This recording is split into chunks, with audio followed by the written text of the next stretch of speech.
बहुत समय पहले एक विशाल और घने जंगल में, जहां ऊंचे ऊंचे पेड़ आसमान को छूते थे और सूरज की रोशनी भी मुश्किल से जमीन तक पहुंच पाती थी, वहां तरह तरह के जानवर मिलजुल कर रहते थे।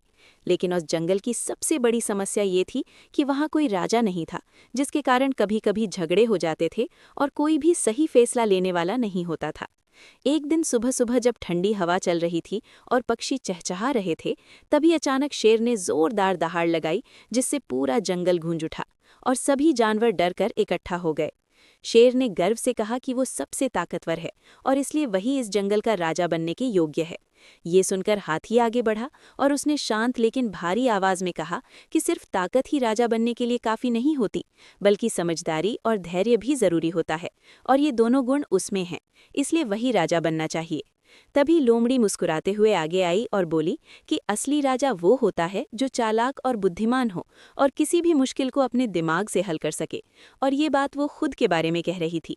इस तरह धीरे धीरे पूरा जंगल बहस और विवाद से भर गया और हर जानवर खुद को सबसे बेहतर साबित करने की कोशिश करने लगा।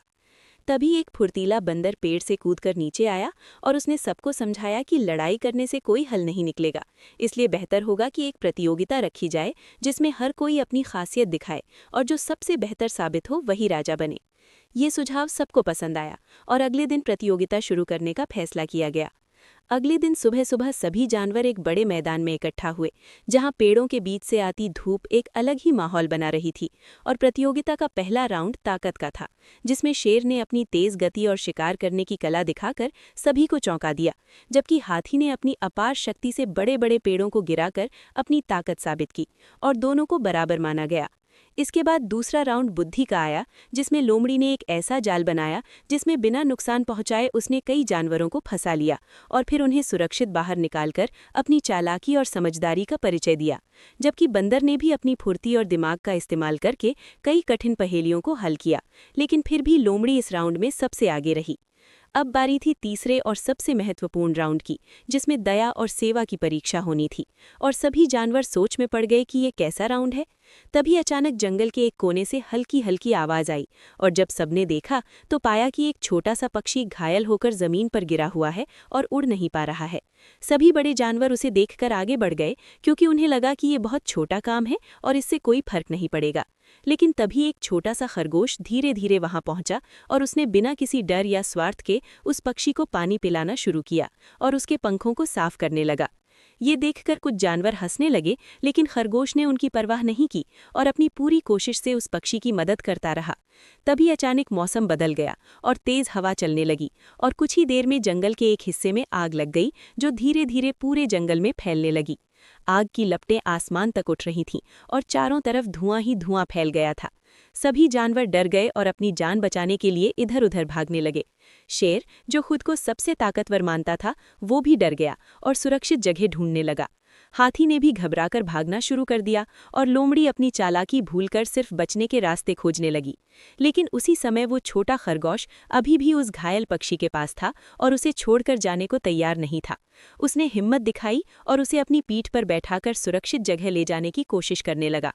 तभी बंदर ने ये सब देखा और उसने जोर से चिल्लाकर सभी जानवरों को रोका और कहा कि अगर वे सब मिलकर कोशिश करें तो इस आग को बुझाया जा सकता है।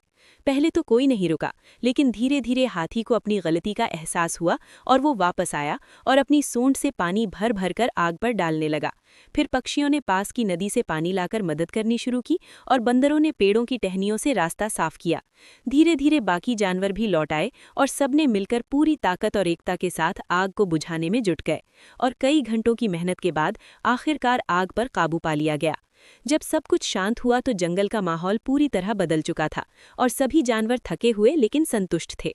तभी सबकी नज़र उस छोटे खरगोश पर पड़ी, जो अभी भी उस घायल पक्षी के पास बैठा था और उसे सुरक्षित महसूस कराने की कोशिश कर रहा था। ये देखकर शेर को अपनी गलती का एहसास हुआ और उसने सिर झुकाकर कहा कि असली ताकत सिर्फ शरीर की नहीं बल्कि दिल की भी होती है, और वो इस बात को नहीं समझ पाया था। हाथी ने भी स्वीकार किया कि आकार और शक्ति से ज्यादा जरूरी समझदारी और सही समय पर सही निर्णय लेना होता है, और वो इसमें पीछे रह गया। लोमड़ी ने भी माना कि चालाकी हर बार काम नहीं आती और सच्चाई और दया सबसे बड़ी ताकत होती है। तब सभी जानवरों ने मिलकर फैसला किया कि इस जंगल का असली राजा वही हो सकता है जो दूसरों की मदद करे, मुश्किल समय में हिम्मत दिखाए और अपने स्वार्थ से पहले दूसरों के बारे में सोचे। और इन सभी गुणों को देखकर उन्होंने उस छोटे से खरगोश को अपना राजा घोषित कर दिया। ये सुनकर खरगोश चौंक गया, लेकिन सभी जानवरों ने उसे सम्मान के साथ अपना नेता मान लिया। और उस दिन के बाद जंगल में शांति और एकता बनी रही, क्योंकि अब उनका राजा कोई ताकतवर या चालाक नहीं, बल्कि दयालु और साहसी था, जो हर किसी का ख्याल रखता था।